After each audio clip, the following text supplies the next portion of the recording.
Eleitoral. O Supremo começou a julgar hoje a competência da Justiça Eleitoral para conduzir inquéritos de investigados na Operação Lava Jato. A Corte deve definir se a competência para julgar os crimes comuns conexos a crimes eleitorais é da Justiça Eleitoral ou não.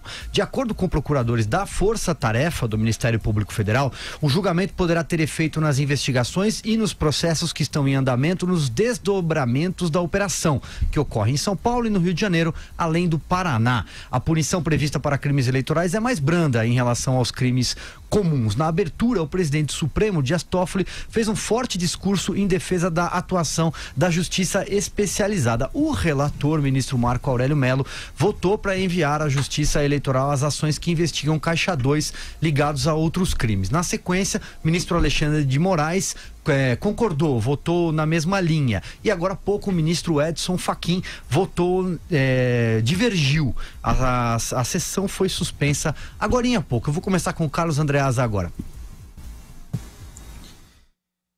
Pessoal, tem uma armadilha aí nessa história. Caixa 2 é crime eleitoral. É crime eleitoral.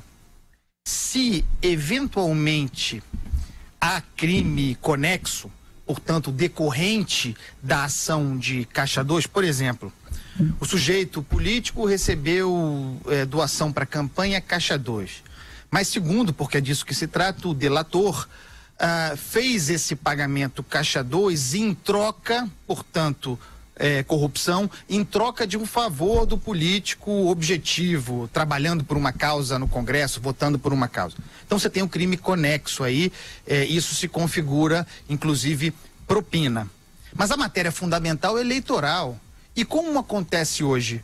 O juiz eleitoral, caso a caso, avalia a sua competência para tratar deste conjunto ou para destrinchá-lo. Tem muitos casos, isso acontece com frequência, em que os crimes conexos são remetidos para a justiça comum. E eu acho que é assim que tem que ser, de modo que concordo com o voto do Marco Aurélio, concordo com o voto do Alexandre de Moraes. Eu acho que não se pode esvaziar a justiça eleitoral. Ela existe, existem crimes eleitorais, existem crimes de outra natureza, conforme eu expliquei aqui. E o pessoal da Força Tarefa da Lava Jato, que agora quer virar banco, né? Gerir recursos públicos em fundações privadas, tem que parar com essa mania de tudo quanto aconteça no Brasil seja uma ameaça à Lava Jato. Não é assim. É isso. E aí, Vera? Eu acho que parece bastante óbvio que crimes comuns conexos têm que ser julgados pela justiça comum. O crime de Caixa 2, ele é uma coisa específica de recebimento de recursos não contabilizados, como diria o Delúbio Soares, para campanhas eleitorais. Mas a partir daí decorre uma série de outros crimes: lavagem de dinheiro, corrupção, evasão de divisas, etc, etc. Eu acho que tem de ficar muito claro que a própria Constituição, os códigos todos penais, determinam que esses crimes são tipificados, portanto, como no Código de Processo Penal, no Código Penal, e assim devem ser tratados, devem continuar a ser denunciados pelo Ministério Público como crimes comuns na Justiça Federal, nas justiças estaduais, e assim ser julgado. Esse caso que está sendo julgado é um agravo interposto pelo Eduardo Paes e pelo Pedro Paulo num inquérito a que eles respondem. Eles tentam usar um caso concreto para criar uma norma definitiva. Me pareceu bastante esquizofrênico o voto do ministro Edson Fachin. A gente já estava aqui no programa, então eu não pude vê-lo a fundo, mas ele está cindindo os crimes cometidos até tal ano, julga de um jeito, a partir de outro ano julga de outro. É uma maluquice, e não dá para ser dessa maneira. Não dá para fazer de um julgamento de algo que tem que ter um princípio básico uma colcha de retalhos e decidir que ano a ano se decide uma coisa, porque isso vai virar uma bagunça na justiça quando chegar a hora de julgar. Me parece também, como a Andreasa, que a Lava Jato exagera nos efeitos dessa decisão que se quer tomar hoje. Mas também me parece que os ministros estão sendo bastante conservadores nos seus votos ao circunscrever tudo a Justiça Eleitoral. Não dá para ser assim.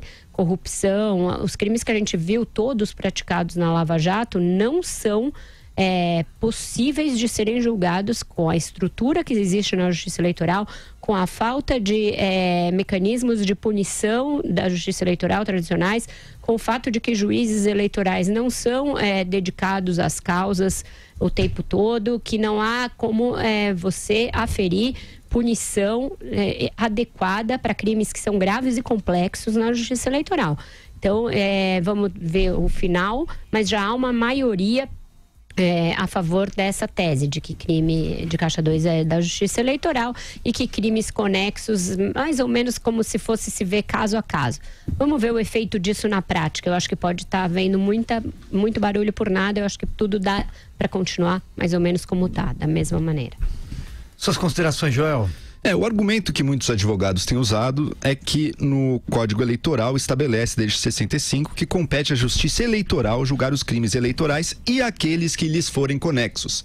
Crimes podem ser de corrupção, lavagem de dinheiro, propina, enfim, tudo ligado àquele crime eleitoral ali, por exemplo, o Caixa 2. O Caixa 2 simples é apenas um dinheiro não contabilizado, um dinheiro potencialmente de fonte legal, mas que não foi contabilizado. Mas muitas vezes, a gente sabe, a fonte desse dinheiro ela também ilegal. E o que tem acontecido é que isso tem ido para a justiça comum. O argumento dos procuradores é que quando se estabeleceu isso de todos os crimes conexos irem para a justiça eleitoral, não existia ainda a justiça federal a quem compete julgar todos os crimes praticados contra a União, que são o caso desses crimes de corrupção aí. Isso justifica, portanto, que o Caixa 2 fique na justiça eleitoral e o restante dos crimes, os conexos, vá para a justiça federal. E me parece fazer sentido por um motivo muito simples. A Justiça Eleitoral hoje em dia não tem a capacidade técnica de julgar esses crimes conexos. Crime de lavagem de dinheiro, por exemplo, muitas vezes exige procuradores e juízes especializados neste tema, que têm familiaridade com crimes financeiros, por exemplo. Muito distante do que um juiz eleitoral, que é um juiz rotativo, fica 2 anos na função. Então, e esses crimes a gente está falando de julgamentos aí que se estendem por vários anos. Vai mudar no meio? Então é complicado você passar isso para a justiça eleitoral que não está apta, me parece, a julgar esse tipo de crime. Deveria ficar ali realmente julgando as possíveis violações da legislação eleitoral apenas. Por fim, você tem entre juízes eleitorais advogados que são colocados na função. Advogados que podem estar julgando ali futuros clientes deles até. Então você tem um incentivo aí complicado para estar tratando de crimes assim bastante sérios, como lavagem de dinheiro, enfim, todos esses que a gente tem visto aí na Lava Jato, e que essa possibilidade de julgá-los da forma como estão sendo julgados, têm sido julgados, mudou bastante a cara do combate à corrupção no país. Isso é inegável. Hoje em dia, a corrupção não se dá de forma tão impune ou com a expectativa total de impunidade que se dava antes. E a gente corre o risco, talvez, de ver isso bastante balançado e perder um pouco disso se jogar tudo que está ligado ao Caixa 2, você jogar no grande cestão aí da Justiça Eleitoral, que não está apta a julgá-lo agora.